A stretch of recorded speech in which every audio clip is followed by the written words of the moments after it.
Is a case of addiction کہ India کو لے کے تو ان کو بار بار ایک بہت بڑا دورہ پڑ جاتا ہے جو ان کو ایک نفسیاتی طور پہ تباہی بربادی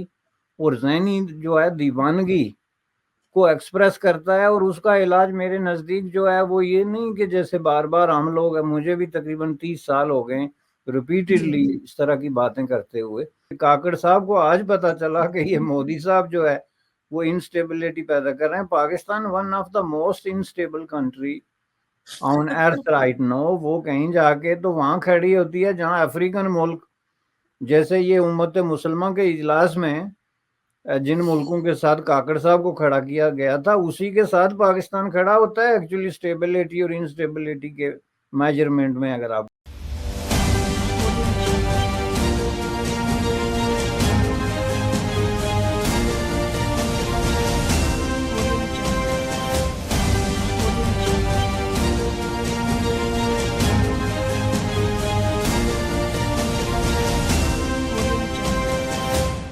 نمسکار دوستوں, میں ہوں آپ کے ساتھ امبر زیدی اور آپ سب کا ایک بار پھر سے بہت سواگت کرتی ہوں. میرے ساتھ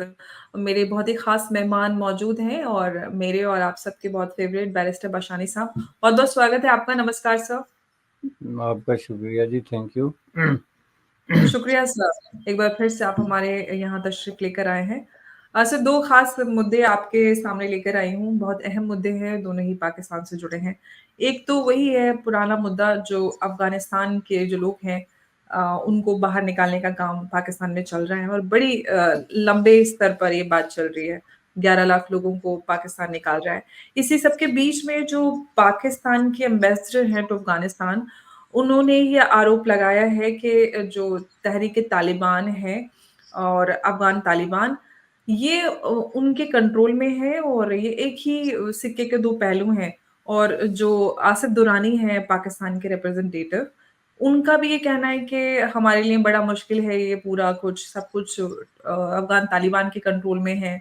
اور یہ سارا جو بائیلیٹرل ریلیشنز ہیں ان کے لیے بڑا مشکل ہو رہا ہے. افغانستان کو یہ سب کنٹرول میں کرنا چاہیے, نال اینڈ آل, یہ سارا چیزیں انہوں نے بولی ہیں. پہلی بار سے پاکستان کی طرف سے پبلکلی کھل کر اس طرح کی بات ہوئی ہے. حالانکہ اس طرح کے الزام آتے رہتے ہیں. اور دوسری بات سر, ایک اور اہم مدعا ہے, حالانکہ پاکستان اس طرح کی حرکتیں لگاتار کرتا رہتا ہے. کاکڑ صاحب نے ایک ڈوزر بنایا ہے جو IPRI ہے, اسلام آباد پالیسی ریسرچ انسٹیٹیوٹ, انہوں نے ایک ڈوزر تیار کیا ہے جو یونائٹڈ نیشنز میں جانے والا ہے بھارت کو لے کر کے. بھارت میں مائنورٹیز جس میں مسلمان, کرسچن اور باقی سب لوگ ہیں ہندوؤں کو چھوڑ کر, ان کے پلیسز آف جو ورشپ ہے ان کو اٹیک کیا جاتا ہے. ریلیجس ان کو فریڈم نہیں ہے, freedom of speech, expression and all, یہ ساری چیزیں پاکستان کر رہا ہے. دونوں چیزیں کس طرح سے دیکھ رہے ہیں سر؟ پہلے افغانستان. دیکھیں, دونوں میرے نزدیک جو ہے امپارٹنٹ ایشوز ہیں اور بڑی حد تک جو ہے نا انٹر ریلیٹڈ ہیں, بالکل ہی الگ الگ نہیں ہیں. اگر اس طریقے سے دیکھا جائے تو جو کچھ اس وقت پاکستان میں افغان جو امیگرینٹ ہیں یا ریفیوجیز ہیں یا جو بھی ان کو اب نام دے لیں, ان کے ساتھ جو سلوک ہو رہا ہے وہ کسی بھی جو ڈکشنری کی تعریف میں اگر آپ رکھ کے دیکھیں تو وہ ہیومن رائٹس وائلیشن کا سلوک ہے, اور بہت ہی کلیئر قسم کا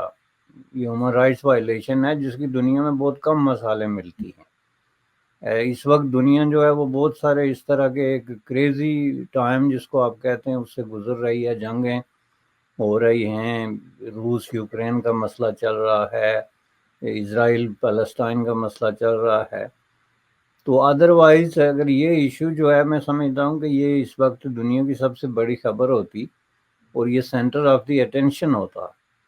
کہ اتنے بڑے پیمانے پہ جو gross violations of human rights ہیں وہ ہو رہی ہیں دنیا کے سامنے جو افغان ریفیوجیز کو لے کے. تو اسی کے ساتھ ساتھ جو ہے وہ میں اس لیے کہتا ہوں کہ انٹر ریلیٹڈ ہے کہ اب ایک ایسا ملک اپنے ایک پڑوسی ملک میں ہیومن رائٹس کا ایشو اٹھائے, اور وہ بھی ہیومن رائٹس کا بھی نہیں ان معنوں میں بلکہ ریلیجس رائٹس کا, اور جو ایک طرح کی آپ کو جو مذہبی آزادی ہوتی ہے اس کے حوالے سے اس طرح کا ایک جو ایشو بنائے اور ایک ڈوسیے جو فائلز ہیں وہ تیار کرے اور اس طرح کی خواہش رکھے کہ اس کو انٹرنیشنلی ایک چارج شیٹ کے طور پہ کسی ملک کے خلاف جو ہے وہ لانچ کیا جائے گا، اس کیس میں جو ہے وہ بھارت کے خلاف، تو اس کو جو ہے وہ بڑے غور سے دیکھنے کی ضرورت ہوتی ہے میرے خیال میں۔ اس پہ پہلے ہم بات کر لیں جی کہ دیکھیں جی، یہ جو ہے بنیادی طور پہ پہلی بات یہ ہے کہ یہ کام کوئی ایسا ملک کرے جس کے اندر جو ریلیجس فریڈم ہے وہ کسی نہ کسی، اگر پوری 100% نہیں تو کم از کم 10% بھی اس کی رسپیکٹ ہوتی ہو، اس کو کسی طرح کی کوئی لیگل کانسٹیٹیوشنل جو ہے وہ سیف گارڈ حاصل ہوں، کتابوں میں یا پیپر میں نہیں بلکہ عام زندگی میں۔ اور اگر کوئی لوگ ہیں جن کو اس کی وجہ سے سفر کرنا پڑتا ہے یا وہ اس طرح کی وائلیشنز کا شکار ہوتے ہیں تو ان کے لیے کوئی ریمیڈی ہو، تو پھر بات بن سکتی ہے کہ کوئی ملک جو ہے وہ اپنے جو کوئی اس کے آئیڈیلز ہیں یا جو کوئی کمٹمنٹ ہے اس کو مزید ایکسپینڈ کرنا چاہتا ہے اکراس دا بارڈر۔ اب حالت یہ ہے کہ ابھی تک دنیا کے حافظے جو ہیں وہ تازہ ہیں، یادداشت ابھی تازہ ہے۔ کپل آف منتھس اگو ایک پورا شہر جو ہے اس بنیاد پہ جو ہے جلا کے تو راکھ کا ڈھیر بنا دیا گیا، اور اس میں موجود سارے کے سارے چرچ جو ہیں وہ تباہ کر دیے گئے، ان کو لوٹ لیا گیا محض اس بنیاد پہ کہ اس جگہ پہ جو لوگ آباد تھے وہ جو ہے ایک ڈیفرنٹ ریلیجن سے تعلق رکھتے ہیں، جو پاکستان کا اوور ویلمنگ ایک میجارٹی کا ریلیجن ہے اس سے ہٹ کے کرسچینٹی۔ حالانکہ اگر اس طریقے سے دیکھا جائے تو کرسچینٹی پاکستان کی زندگی میں ایک بہت ہی، آپ سمجھ لیں کہ ایک امپارٹنٹ اور انیویٹیبل قسم کی پریزنس رہی ہے ہمیشہ سے، بہت جو ہے کئی 100 سالوں سے۔ اور یہ بات نہیں کہ کوئی نیا کوئی فیکٹر آ گیا تھا پاکستان کی جو ہے وہ ریلیجس میدان میں یا ہیومن رائٹس کے میدان میں جس کے خلاف یہ ری ایکشن ہوا، یعنی ایک بالکل ہی ویل سیٹلڈ قسم کا ایک بر صغیر کے اندر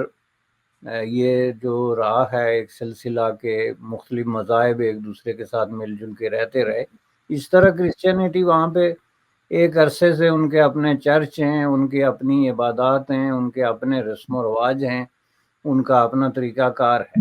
تو آل آف سڈن راتوں رات اٹھ کے تو آپ ان پہ اس طریقے سے اللہ بول دیں، ان پہ اسالٹ کر دیں اور ان کی جان اور مال کو اس طریقے سے تباہ کریں، تو اس کے خلاف جو ہے وہ انہوں نے کیا کیا؟ اسی پرائم منسٹر نے جو آپ کے باقول جو ہے ایک فائل لے کے تو یونائٹڈ نیشن میں ایک فریادی کے طور پہ پیش ہوں گے کہ جی انڈیا میں جو ہے وہ ریلیجس مائنارٹیز کے ساتھ بڑا ظلم ہو رہا ہے۔ پہلا سوال تو یونائٹڈ نیشن کو اس سے پوچھنا چاہیے کہ تمہارے ملک میں جو اتنا بڑا ظلم ہوا ابھی کپل آف منتھس اگو، اس میں آپ نے کیا کیا؟ اور اس کو آپ ذرا یہ لمز کا جو وہاں پہ آج کل چل رہا ہے ایک طرح کا ڈائلاگ، اس حوالے سے دیکھیں کہ لمز کے اسٹوڈنٹ نے ان سے یہی پوچھا کہ آپ نے اس حوالے سے کیا کیا، اور ظاہر ہے کہ یہ پاکستان میں ایک ریپیٹڈ قسم کی روٹین پریکٹس بن گئی ہے کہ پاکستان کے جو ریلیجس ایکسٹریمسٹ ہیں مختلف جو فرقوں سے اور مختلف سیکٹس اور مختلف اسکول آف تھاٹ سے تعلق رکھتے ہیں، وہ کسی نہ کسی بہانے سے جو وہاں کی ریلیجس مائنارٹیز ہیں، خواہ وہ ہندو ہوں یا سکھ ہوں یا کرسچن ہوں یا کوئی اور ریلیجن ہو، کسی نہ کسی طریقے سے کسی نہ کسی بہانے سے ان کو جو ہے وہ ظلم و تشدد کا نشانہ بناتے ہیں، ان کی پراپرٹیز پہ اٹیک کرتے ہیں، اور ان کی جو ایک فریڈم ہوتی ہے اپنے مذہب کو ایکسرسائز کرنے کے لیے، اور وہ ایکسرسائز کرنے کے لیے جس طرح کی سیکیورٹی کی اور جس طرح کے ایک اطمینان کی ضرورت ہوتی ہے اس سے ان کو محروم کرتے ہیں۔ اور پاکستان میں اس وقت کیفیت یہ ہے کہ کوئی بھی جو ریلیجس مائنارٹی ہے وہ اگر کوئی کسی طریقے سے اپنے رائٹس کو ایکسرسائز کر بھی رہی ہے تو وہ خوف، ہراس اور دہشت کے سائے میں ایسا کر رہی ہے۔ ویسا نہیں ہے کہ وہ کوئی ان کو تحفظ حاصل ہے، وہ سمجھتے ہیں کہ ہم کسی وقت بھی جو ہے ہم کے ظلم ہو سکتا ہے یا ہمیں تشدد کا نشانہ بنایا جا سکتا ہے، ہمیں قتل کیا جا سکتا ہے، یا ہماری جو مذہبی عبادت گاہیں ہیں ان کو نشانہ بنایا جا سکتا ہے. جب آپ اس طرح کا ایک خوف و اعراض کا ماحول ہو ایک ملک میں، اور وہ ملک جو ہے وہ جا کے تو انڈیا کے اندر جو ہے یہ تلاش کرنے کی کوشش کرے کہ وہاں پہ کون سا مذہب جو ہے وہ کس مذہب کے ساتھ کیا سلوک کرتا ہے. پہلی بات ایک تو اس کو اس نظر سے دیکھیں تو میں یہ سمجھتا ہوں کہ یہ بظاہر ایک جوک لگتی ہے اور بہت لوگ اسے ایک لافنگ سٹاک کے طور پہ لے کے اس پہ ہنس کے مذاق اڑا کے کر دیتے ہیں، لیکن میرے نزدیک یہ بہت سیریس ترین بات ہے. یہ جس طرح ایڈکشن ہوتی ہے نا، کسی بہت ہی سیریس قسم کی ایڈکشن، کوئی سائیکالوجیکل، کوئی کسی ڈرگ کے حوالے سے یا کسی بھی طریقے سے کچھ لوگوں کو ہو جاتی ہے، تو ان کا کوئی علاج نہیں ہوتا. ان کو آپ جتنے لیکچر دیں، جتنے جو ہے کتابیں پڑھنے کو دیں، تو ان کا علاج آخر اور الٹیمیٹ جو ہوتا ہے اس کو ری ایبیلیٹیشن کہتے ہیں. ری ایبیلیٹیشن کیا ہے کہ جہاں سے انسان کی اس کی اپنی جو انڈیپینڈنس ہے، اس کی اپنی جو فریڈم ہے اور اس کا اپنا جو لائف سٹائل ہے اس سے اس کو محروم کر کے تو ایک نئے پروسیس میں ڈالا جاتا ہے جس کو وہ اڈاپٹ کرنے پہ مجبور ہوتا ہے. یہ نہیں کہ کوئی والنٹریلی کرنا چاہتا ہوتا ہے، لیکن اس کو پتا ہوتا ہے کہ اس کے علاوہ چارہ نہیں. تو ایگزیکٹلی یہ پاکستان کا کیس ہے. پاکستان از اے کیس آف ایڈکشن کہ انڈیا کو لے کے تو ان کو بار بار ایک بہت بڑا دورہ پڑ جاتا ہے جو ان کو ایک نفسیاتی طور پہ تباہی، بربادی اور ذہنی جو ہے دیوانگی کو ایکسپریس کرتا ہے. اور اس کا علاج میرے نزدیک جو ہے وہ یہ نہیں کہ جیسے بار بار ہم لوگ، مجھے بھی تقریباً 30 سال ہو گئے ریپیٹڈلی اس طرح کی باتیں کرتے ہوئے، تو صرف باتیں نہیں بلکہ اس کا جو ری ایبیلیٹیشن کا پروسیس ہے. اب جو آدمی آتا ہے ایک فریش فیس آپ لے کے آگے بلوچستان سے a person as a prime minister, اور آنے کے 10 دن بعد اس کا دماغ جو ہے وہ گھومنا اور الٹا ہونا شروع ہو جاتا ہے، اور وہ بیک ٹو سکوئر ون جو ہے 0 پہ پہنچ جاتا ہے، اور وہی بولی اور وہی اس طرح کے اقدامات جو ہے وہ شروع کر دیتا ہے. پہلی بات ہے یہ ایک بات. دوسری بات یہ ہے کہ میں سمجھتا ہوں کہ انڈیا کے جو مائنارٹیز اور مسلمان ہیں یا جو دوسری کرسچینٹی ہے یا بدھسٹ ہیں یا جو بھی ہیں، میرے خیال میں اب وقت آ گیا ہے کہ وہ پاکستان کو ایک کلیئر قسم کا جواب دیں اور اس کو یہ جو ہے بتائیں کہ ہمیں آپ کی مدد کی، آپ کی سب سے بڑی مہربانی یہ ہوگی کہ آپ ہم پہ مہربانی نہ کریں، اور آپ کی اس سے بڑی ہیلپ کوئی اور نہیں ہو سکتی کہ آپ ہماری ہیلپ نہ کریں. کیونکہ پہلی بات یہ ہے کہ نہ تو وہ کسی بھی طریقے سے نمبر وائز، ریسورسز وائز یا سوسائٹی میں ان کی جو سٹینڈنگ ہے کسی بھی طریقے سے وہ کوئی نہ کسی طریقے سے کوئی اقلیتوں میں آتے ہیں، نہ بے بس ہیں. میں نے باہر یہ کہا کہ جو انڈیا میں مسلمانوں کی جو تعداد ہے اس کو سامنے رکھتے ہوئے اقلیت اور اکثریت کا جو ہم یہ قائم کرتے ہیں فارمولا، یہ اس پہ اپلائی نہیں ہوتا، چونکہ ایک بہت بڑی میجارٹی ہے، ایک بہت بڑی تعداد ہے عوام کی جس کے پیچھے بہت بڑی طاقت ہے. اس میں ہر طرح کے لوگ ہیں، ریسورسفل لوگ ہیں، ان کی جو ہے وہ انٹلیکچولی یا اکانومی کے حوالے سے، پالیٹکس کے حوالے سے اگر وہ جو بھی کام کرنا چاہیں ان کو کوئی نہیں روک سکتا، بشرطیہ کہ وہ اپنے آپ کو اس ملک کا، ہندوستان کا اپنے آپ کو وارث اور اس کا مالک اور اس کا وفادار سمجھ کے کوئی بھی کام کرنا چاہیں تو ان کو دنیا کی کوئی میجارٹی جو ہے وہ نہیں روک سکتی. آپ کا ایک آدمی آتا ہے ایک آ کے ایک ویسٹرن کنٹری میں جہاں پہ سیکولرزم ہے یا ایتھیزم ہے یا جو بھی ازم ہے لیکن اس کا مذہب نہیں ہے، تو وہ اپنا مذہب لے کے آتا ہے تو آ کے 4-5 سالوں میں یہاں پہ منسٹر اور پرائم منسٹر بن کے تو یہاں کی پالیٹکس کو جس طریقے سے وہ چینج کرتا ہے لینڈسکیپ کو، اس کے پیچھے وجہ کیا ہوتی ہے؟ واحد فیکٹر کیا ہوتا ہے کہ وہ یہاں کی ویلیوز کو ایکسیپٹ کر کے یہاں کے جو کھیل کے رولز ہیں ان کو بنیاد بنا کے تو وہ اپنا راستہ بناتا ہے، تو اس کے لیے راستہ کھل جاتا ہے، مقامی پاپولیشن اس کو خود اپنے سر پہ بٹھاتی ہے. تو یہ دنیا کے ہر ملک میں ہے کہ آپ ہندوستان ہو، بھارت ہو، کوئی ملک ہے، تو اس میں جب آپ یہ وہاں کے جو رول آف دا گیمز ہیں، وہاں کی جو پبلک سینسٹیویٹیز ہیں، وہاں کی جو ویلیوز ہیں، سب سے بڑی بات ہے ان کو سامنے رکھتے ہوئے اتنی بڑی تعداد میں اگر آپ کے ساتھ کوئی زیادتی ہو بھی رہی ہے، کوئی ڈسکریمنیشن ہو بھی رہی ہے، تو اس کا مداوع موجود ہے۔ اس طرح کی ڈسکریمنیشنز دنیا کے ہر ملک میں کسی نہ کسی شکل میں موجود ہیں۔ پاکستان میں تو ڈسکریمنیشن کی بات ہی نہ کریں، میں کینیڈا جیسے ملک کی بات کر رہا ہوں۔ پاکستان تو سر ڈسکریمنیشن کا سنونیم ہی ہے۔ ایگزیکٹلی، وہ تو آپ یوں سمجھ لیں کہ ایک سنیک پٹ جس کو آپ کہیں، جی کینیڈا جو ہے ایک لیڈنگ کنٹری ہے تھاٹس، ماڈرن تھنکنگ کے حوالے سے، رائٹس کے حوالے سے۔ تو اس کے اندر بھی بہت ساری چیزیں، اب یہ دیکھیں موجودہ حکومت نے کیبنٹ میں جو ہے وہ 18 مرد اور 17 خواتین کو رکھا ہے، جو جینڈر ڈسکریمنیشن پوری دنیا میں خواتین کر رہی ہیں، فیس کر رہی ہیں۔ اب یہ دیکھیں کہ یہ کوئی معمولی بات نہیں کہ اتنا عرصہ تک جو ہے وہ ایک جینڈر ڈسکریمنیشن ہوتی رہی، سب کے سامنے ہوتی رہی۔ کینیڈا نے چلو اس کو اس طریقے سے بیلنس کرنے کی کوشش کی، حالانکہ یہ بیلنس پارلیمنٹ میں، لیجسلیچر میں، ملٹری میں، لا انفورسمنٹ ایجنسیز میں، ایجوکیشن میں، ہر جگہ ہو تو تب جا کے آپ کہہ سکتے ہیں کہ آپ نے بیلنس کر دیا۔ تو یہ کتنا بڑا امبیلنس اور ڈسکریمنیشن ہے against women on the basis of gender, United state of America سے لے کے دنیا کا کوئی ملک دیکھ لیں، تو اس ایبسلوٹلی کے لیے وہ مختلف موضوع پہ اسٹرگلز ہوتی ہیں اور مختلف بیریئرز جو ہیں وہ توڑنے پڑتے ہیں، وہ ایک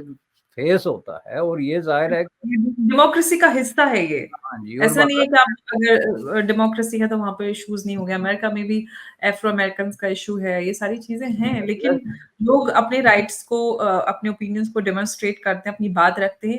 یہ ہے ڈیموکریسی۔ تو یہاں پر پاکستان میں تو کچھ سننے والی بات ہی نہیں ہے۔ لیکن سر ایک بات اور ایک سوال جو میرے ذہن میں آ رہا ہے ابھی، وہ یہ کہ ابھی نواز شریف صاحب کی وطن واپسی ہوئی، انہوں نے آتے ہی کشمیر کی بات کی، بھارت کے ساتھ رشتوں کی بات کی، اکانومی کو سدھارنے کی بات کی، اور دوسری طرف سے ہم ادھر افغان ریفیوجیز کو جو واپس بھیجنے کی کارروائی یا قواعد دیکھ رہے ہیں، یا کاکر صاحب کا جو نیا ڈوزیئر ہے اس کی بات کریں تو افغان ریفیوجیز کو لے کر جو پاکستان کے حامد میر ہیں جرنلسٹ، انہوں نے یہ ثابت کر دیا ہے، ان کا دعویٰ یہ ہے کہ جو بھی ان نون گن مینز ہیں اور جو ٹیررسٹ کو ٹارگٹ کر رہے ہیں، ان کی کلنگز ہو رہی ہیں، اس میں بیچارے افغان ریفیوجیز شامل ہیں۔ اشارہ بھارت کی ہو رہا ہے کہ مطلب بھارت ان سے ہی سب کروا رہا ہے۔ تو ایک تو یہ ہو گیا الزام، دوسرا ڈوزیئر ہو رہا ہے، ایک طرف رشتے سدھارنے کی بات ہو رہی ہے، دوسری طرف الزاموں کا دورہ لگاتار جاری ہے۔ یہ کس طرح سے رشتے سدھارنے کی بات کر رہا ہے پاکستان بھارت کے ساتھ؟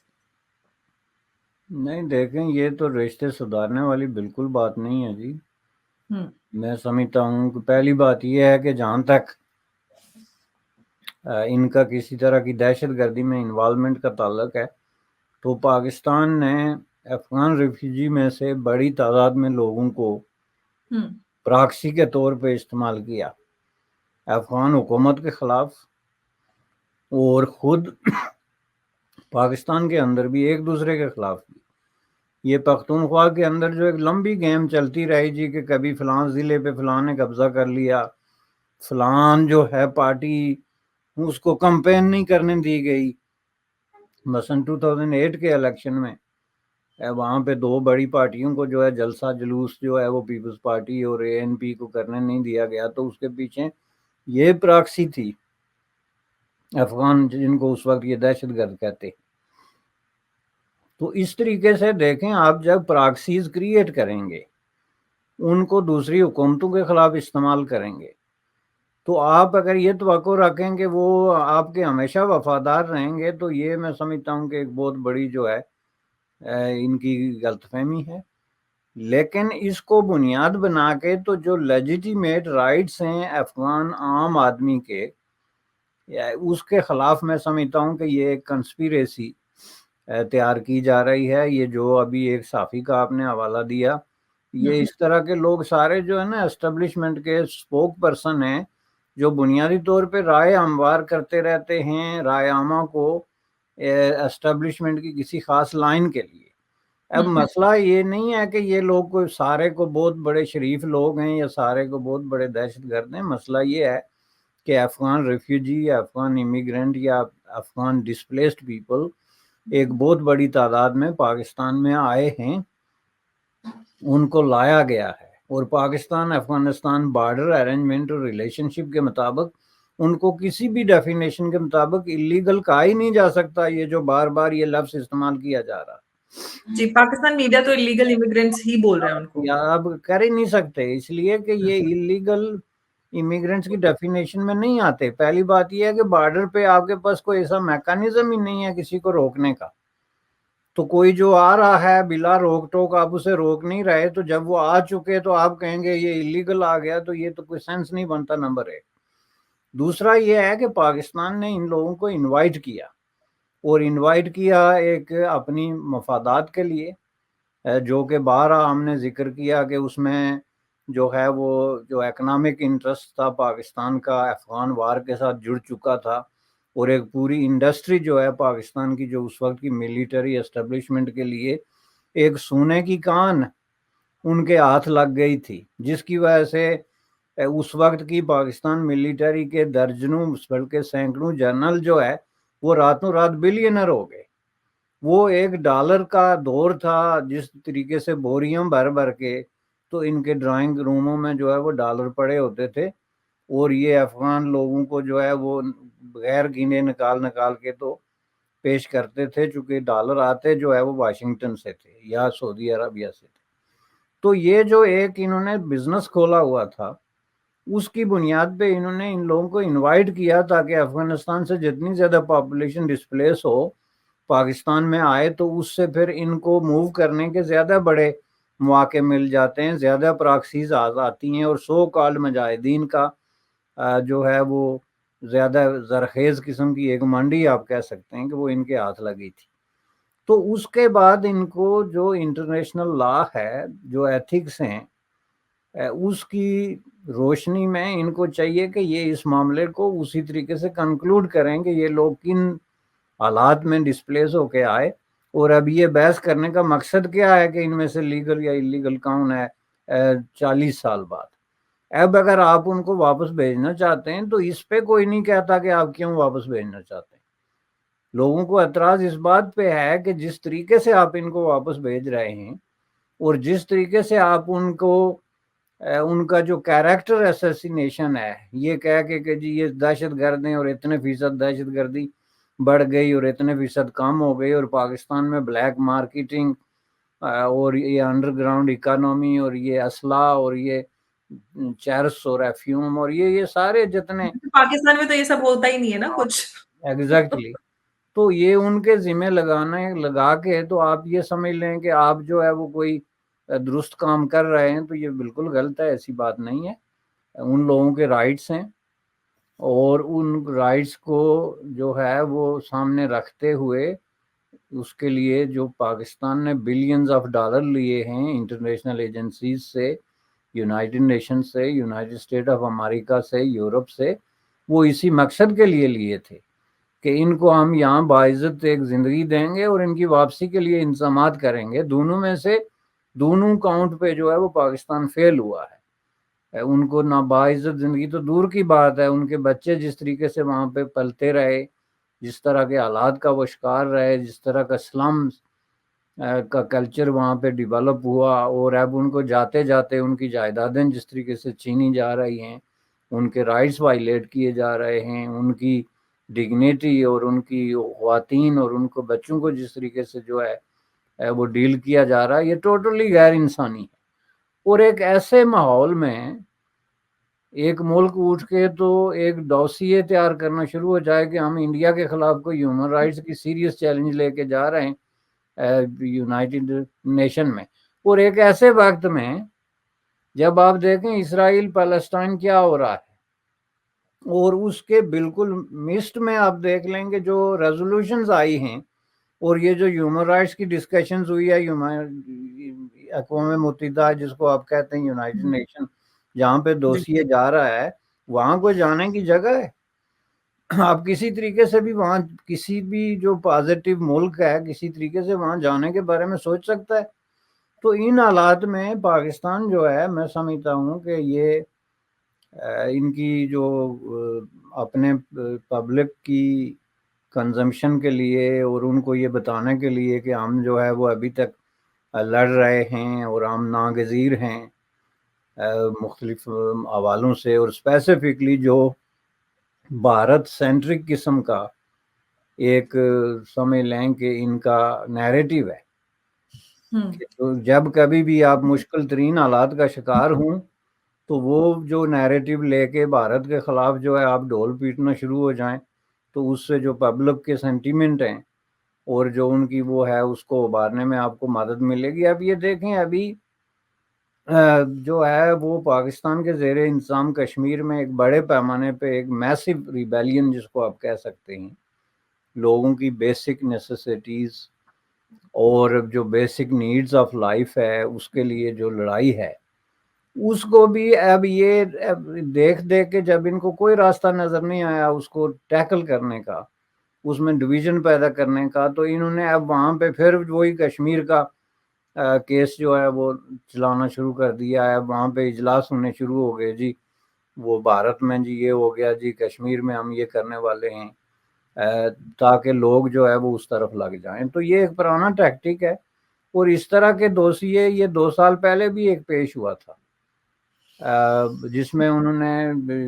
جو ہے وہ بھارت کے خلاف یہ چارج کیا تھا کہ جی انہوں نے ہیومن رائٹس وائلیشنز کی ہیں۔ تو اس لیے میں اس کو کوئی نہیں سمجھتا کہ اس کی کوئی اہمیت ہے۔ You rightly said, sir, Pakistan is a case of addiction. تو یہ ایڈکشن ہے پاکستان کو بھارت پر الزام لگانے کا کہ بھارت پہ ہیومن رائٹ وائلیشن ہو رہا ہے، جبکہ اپنے دیش میں ہر دن 3 آن این ایوریج جو ہندو لڑکیاں ہیں ان کا ابڈکشن ہوتا ہے، ریپ ہوتا ہے، ان کا کنورژن ہوتا ہے، فورسفل ان کی میرجز ہوتی ہیں سو کالڈ، جس میں جوڈیشری سے لے کے پورا سسٹم شامل ہوتا ہے۔ اور آئے دن جو مائنورٹیز ہیں ان کے ریلیجیس پلیسز کو توڑا جاتا ہے، بام بلاسٹ ہوتے ہیں ان کے محلوں میں، ان کی جگہوں پر۔ تو یہ کھلی بات ہے، لیکن وہ تو سب تو پاکستان کو دکھائی نہیں دیتا۔ لیکن سر جو کاکڑ صاحب ہیں پاکستان کے پرائم منسٹر، انہوں نے ایک بات اور کہی پردھان منتری مودی کو لے کر کہ جو مودی صاحب ہیں وہ پورے ریجن میں انسٹیبلٹی کو بڑھاوا دیتے ہیں۔ ان کا مقصد ہے کہ پورے اس ریجن میں انسٹیبلٹی بڑھتی رہے، اور اس طرح کا انہوں نے اسٹیٹمنٹ دیا ہے۔ اس پورے الزام کو کیسے دیکھ رہے ہیں آپ؟ اگین ہنسی والی بات ہے۔ دس از اے بگ جوک، چونکہ مودی صاحب کا جہاں تک جو ہے وہ انفلوئنس ہے وہاں تو بہت بڑی سٹیبلٹی ہے، بلکہ اب یوں کہہ لیں کہ اس وقت جو ہے وہ انڈین سب کنٹیننٹ میں اور ساؤتھ ایشیا کے جو ملک کسی نہ کسی طریقے سے ترقی کے راستے پہ چل رہے ہیں ان میں ہسٹری کی سب سے زیادہ سٹیبلٹی اس وقت نظر آ رہی ہے، خواہ وہ خود بھارت ہو یا بنگلہ دیش ہو یا ایون سری لنکا جیسا ملک جو ایک بینکرپسی کے پروسیس تھینکس ٹو چائنا جو ہے بینکرپٹ ہو کے تو واپس بھی سٹیبلٹی میں پاکستان کو کراس کر چکا ہے، چونکہ آپ اس کی کرنسی کی سٹیبلٹی اور پاکستان کی کرنسی کی سٹیبلٹی کو آپس میں کمپیئر کر کے دیکھیں تو لے دے کے تو کاکڑ صاحب کے نزدیک خطہ جس کو وہ کہتے ہیں اس میں پاکستان اور افغانستان رہ جاتا ہے۔ تو افغانستان میں جو انسٹیبلٹی ہے وہ کاکڑ صاحب کی اپنی پیدا کردہ ہے، اور کاکڑ صاحب جیسے لوگ جو پہلے وہاں بیٹھ کے تو اس طرح کی ایک وشفل قسم کی تھنکنگ لے کے تو افغانستان کو اپنا صوبہ بنانے کا خواب لے کے اور افغان عوام کو جو ہے وہ ڈور ڈنگروں کی طرح ہانکنے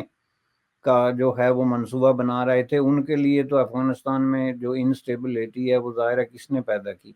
تو رہا سوال پاکستان کا، تو ہم جو ہے وہ بچپن میں 5ویں کلاس کے بعد میں نے اخبار پڑھنا اور ریڈیو سننا شروع کیا تھا، ریڈیو پاکستان، اور واحد ریڈیو تھا جو کہ جو ہے ادر دین آل انڈیا ریڈیو، اس کے بعد ریڈیو پاکستان تھا اس خطے میں جو سب سے زیادہ سنا جاتا تھا۔ تو اس میں ریپیٹڈلی جو ہے ہمیشہ مجھے نہیں یاد کہ کبھی میں نے یہ ڈائلاگ نہ سنا ہو خبروں کے شروع میں، آخر میں یا میڈل میں کہ پاکستان بڑے نازک دور سے گزر رہا ہے۔ وہ آج بھی گزر رہے ہیں سر۔ یہ سنتے سنتے نصف صدی ہو گئی ہے مجھے بھی، تو وہ جو ہے کاکڑ صاحب کو آج پتا چلا کہ یہ مودی صاحب جو ہے وہ انسٹیبلٹی پیدا کر رہے ہیں۔ Pakistan one of the most unstable country on earth right now, وہ کہیں جا کے تو وہاں کھڑی ہوتی ہے جہاں افریقن ملک جیسے یہ امت مسلمہ کے اجلاس میں جن ملکوں کے ساتھ کاکڑ صاحب کو کھڑا کیا گیا تھا اسی کے ساتھ پاکستان کھڑا ہوتا ہے ایکچولی اسٹیبلٹی اور انسٹیبلٹی کے میجرمنٹ میں اگر آپ کر کے دیکھیں۔